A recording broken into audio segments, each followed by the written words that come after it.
10 strategy बताऊंगा, not any trick to increase your Meesho sales 5x। और ये कोई स्ट्रैटेजी है, ट्रिक नहीं है। तो अगर मीशो पे करने वाले हो या कर रहे हो या करने की सोच रहे हो तो ये स्ट्रैटेजी आपके बिजनेस को 5x कर देगी। अगर आप पूरा ई कॉमर्स सीखना चाहते हो या चाहते हो कि मैं आपका ब्रांड ग्रो करूं तो नीचे टीम का नंबर आ रहा है, कॉल करो। Strategy number 1, understanding the customer mindset. आज कस्टमर विंडो शॉपिंग करता है, मतलब वो मीशो के होम पेज पे जाता है और चेक करता है। अगर उसे वो प्रोडक्ट अच्छा लगता है तो वो बाय कर लेता है, चाहे उसे उसकी नीड हो या ना हो। तो अगर आपको मीशो पर अपनी सेल्स बढ़ानी है तो आपको होम पेज पे आना पड़ेगा। और होम पेज पे आने के लिए आपको पहले अपनी कैटेगरी के अंदर अच्छी सेल लानी पड़ेगी।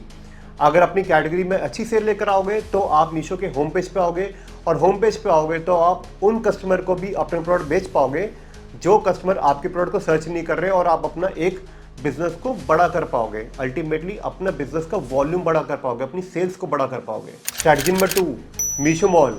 आपको अपने सेलर अकाउंट को मीशो मॉल में ऑनबोर्ड करना पड़ेगा। बहुत सारे प्रीमियम ब्रांड्स ने मीशो मॉल में ऑनबोर्ड करके बहुत सारे प्रीमियम कस्टमर्स बनाए हैं, और वो प्रीमियम कस्टमर उनके लॉयल कस्टमर बन चुके हैं। तो अगर आपको अपना एक ब्रांड बनाना है या फिर आपको एक बहुत बड़ा सेलर अकाउंट बनाना है जिससे आप एक बहुत अच्छी सेल कर सको, तो मीशो मॉल में आना मैंडेटरी है। अब मीशो मॉल में कैसे आते हैं उसका पूरा पीडीएफ मैंने कमेंट सेक्शन में दे रखा है, जाके वो चेक कर लो। स्ट्रैटेजी नंबर 3, वीडियो कॉमर्स, मतलब लाइव सेलिंग। मीशो को देखकर फ्लिपकार्ट और अमेजोन ने भी लाइव सेलिंग स्टार्ट करी थी। और लाइव सेलिंग बेसिकली पहले चाइना से स्टार्ट हुई थी, बट आज की डेट में हर कस्टमर ये चाहता है कि वो प्रोडक्ट को लाइव देख ले कि प्रोडक्ट कैसा है, और वो देख के वो बाय करता है। और मीशो में लाइव सेलिंग बहुत काम करती है। तो इसलिए अगर आपको अच्छी सेल्स बढ़ानी है या अच्छा बिजनेस बनाना है मीशो के थ्रू, तो आपको लाइव सेलिंग में पार्टिसिपेट करना पड़ेगा। मतलब ये है कि आपको महीने में एक बार कम से कम लाइव सेलिंग करनी पड़ेगी, जिससे आप अपने प्रोडक्ट को लाइव दिखा सको और आप अपनी सेल्स को बड़ा कर सको। और ट्रस्ट मी, हमारे क्लाइंट्स की जो 20% सेल्स बढ़ी है वो लाइव सेलिंग से बढ़ी है।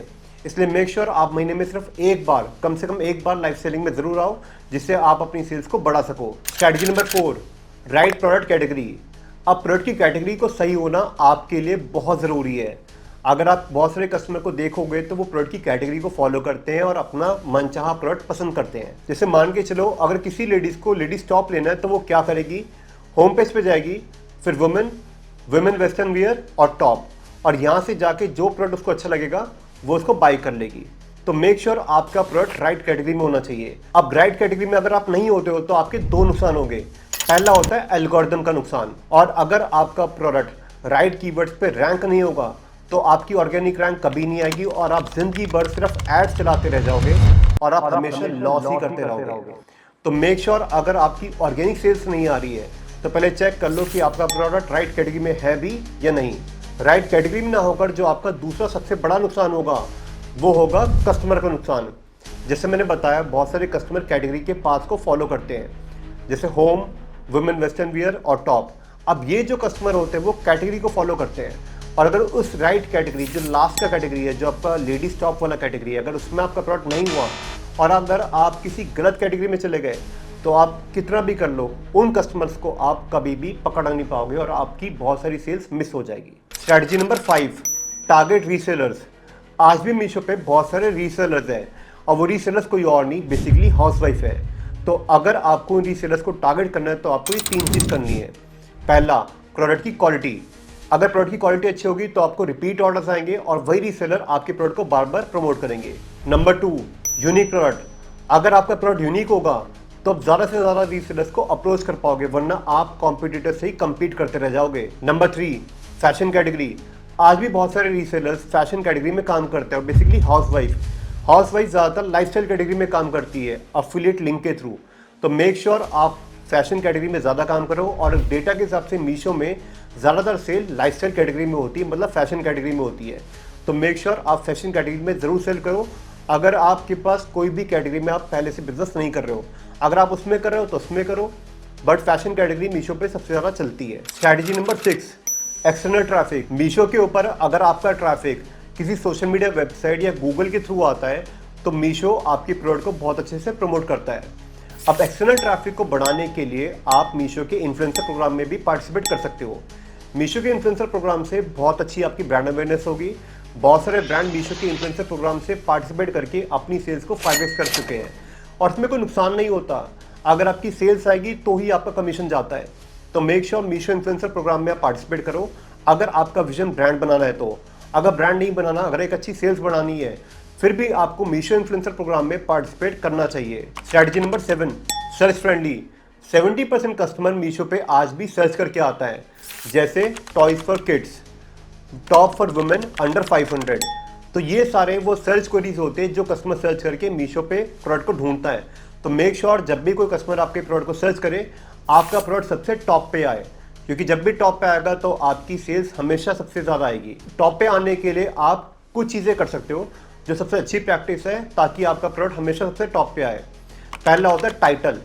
आपको अपने टाइटल में राइट कीवर्ड्स डालने हैं। मेक श्योर कीवर्ड्स की स्टफिंग मत करना, सिर्फ वही कीवर्ड डालना जो आपकी प्रोडक्ट के लिए सबसे ज़रूरी है। फॉर एग्जाम्पल के लिए आपका प्रोडक्ट है ऑर्गेनिक कॉटन टी शर्ट्स, तो आपने क्या डाला, organic cotton T shirts for main, for kids या फॉर वुमेन, जो भी आपका मेन कीवर्ड है। अब ये मत डालना फैंसी टी शर्ट या स्टाइलिश टी शर्ट। अगर आपका प्रोडक्ट ऑर्गेनिक टी शर्ट है और उस तरह की ऑडियंस को टारगेट करने के लिए है, तो आपको हमेशा ऑर्गेनिक, सस्टेनेबल, जो भी आपके प्रोडक्ट के नियर बाय सर्च क्वेरीज है, आपको वही डालनी है। ये नहीं कि आप सब कुछ डाल दो, टी शर्ट भी, किड्स भी, बच्चे भी, सब डाल दोगे ना, तो आप क्या करोगे, कीवर्ड की स्टफिंग कर दोगे। तो आपको क्या होगा, इरेलीवेंट ट्रैफिक आएगा, और इरेलीवेंट ट्रैफिक आने से आपकी सेल्स कभी भी नहीं बढ़ेगी। ठीक है। नंबर 2 होता है डिस्क्रिप्शन। डिस्क्रिप्शन में भी आपको कीवर्ड स्टफिंग नहीं करनी है, आपको सिर्फ वो राइट कीवर्ड डालने हैं जो आपके प्रोडक्ट के लिए बहुत ज़्यादा ज़रूरी है। एग्जाम्पल के लिए मैं आपको दिखाता हूँ, ये एक फ़ोन है, ठीक है। जैसे मान के चलो ये एक सैमसंग का S24 अल्ट्रा है, ठीक है। तो मैं इसमें क्या डालूंगा, सैमसंग S24 अल्ट्रा, ठीक है। इसके नियर बाय ही कीवर्ड्स डालूंगा जो मेरे प्रोडक्ट के रेलिवेंट रहेंगे।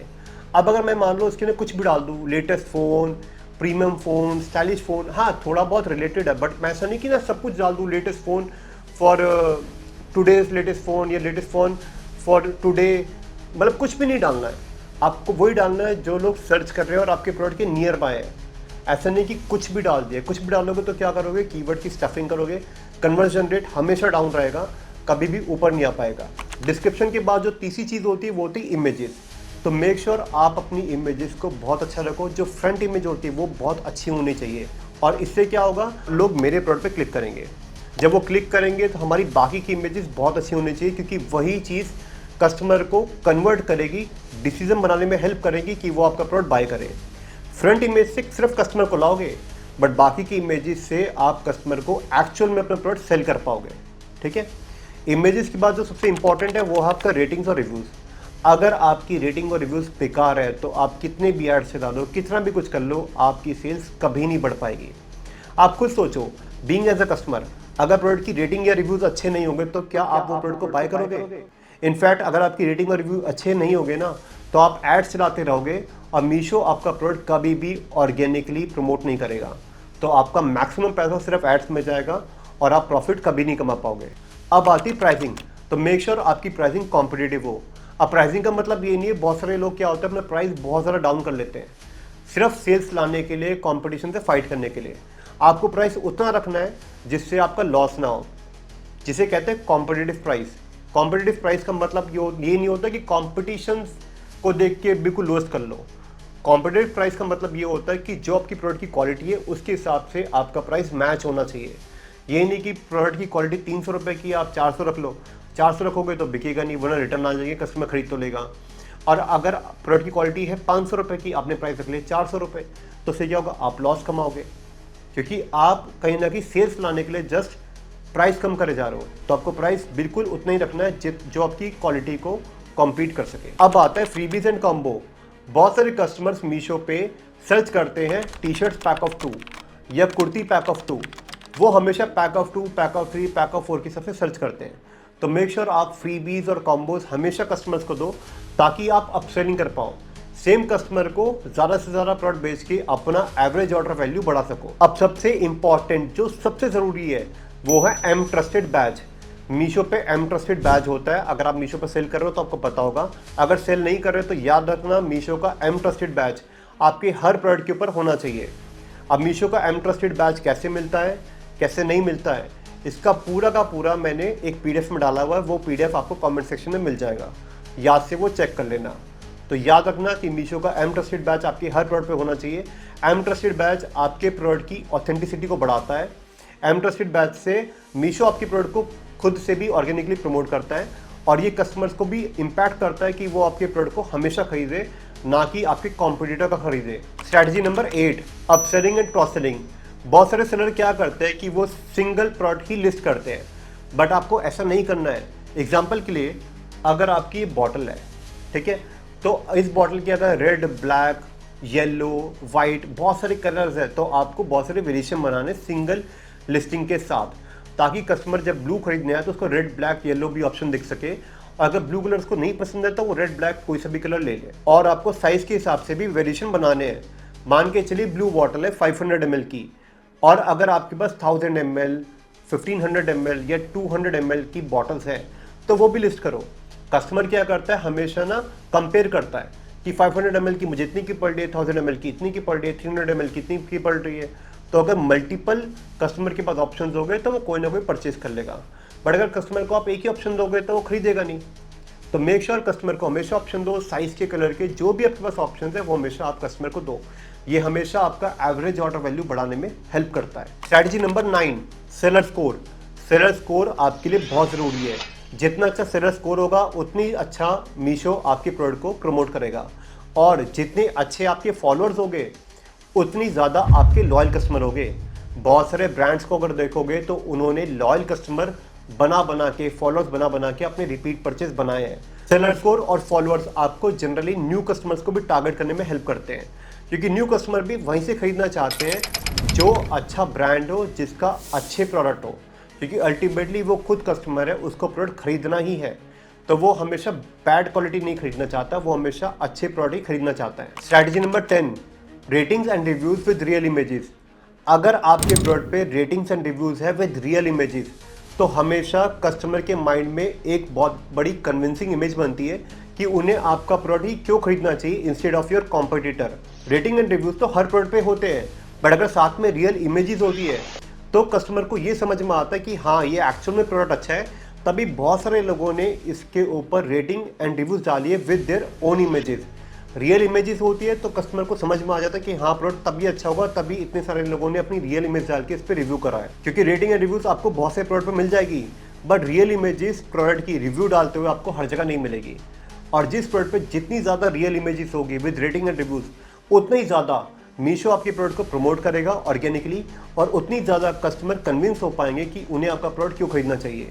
चाहे भले आपका प्रोडक्ट महंगा हो, बट अगर उसके ऊपर रियल इमेजेस होगी ना, तो आपकी हमेशा सेल्स सबसे ज़्यादा आएगी। अब इन रिव्यूज़ लाने के लिए बहुत सारे सेलर्स ऑर्गेनिक मेथड यूज़ करते हैं और बहुत सारे पेड मेथड यूज़ करते हैं। अगर आपको पेड मेथड भी यूज़ करना पड़े तो आप करो, क्योंकि कहीं ना कहीं ये आपका बिजनेस है, और अगर बिजनेस लाने के लिए आपको कुछ भी करना पड़े तो मैं कहता हूँ करो। अगर आप नहीं करोगे तो आपको कॉम्पिटिटर करेगा। अब ऑर्गेनिक मेथड क्या होता है, पेड मेथड क्या होता है, ये सब आप मेरी टीम से डिस्कस कर सकते हो, नीचे कमेंट सेक्शन में आपको नंबर मिल जाएगा। अब अगर ये सारी स्ट्रैटेजियाँ फॉलो करोगे तो मीशो पे आपकी सेल 100% आएगी।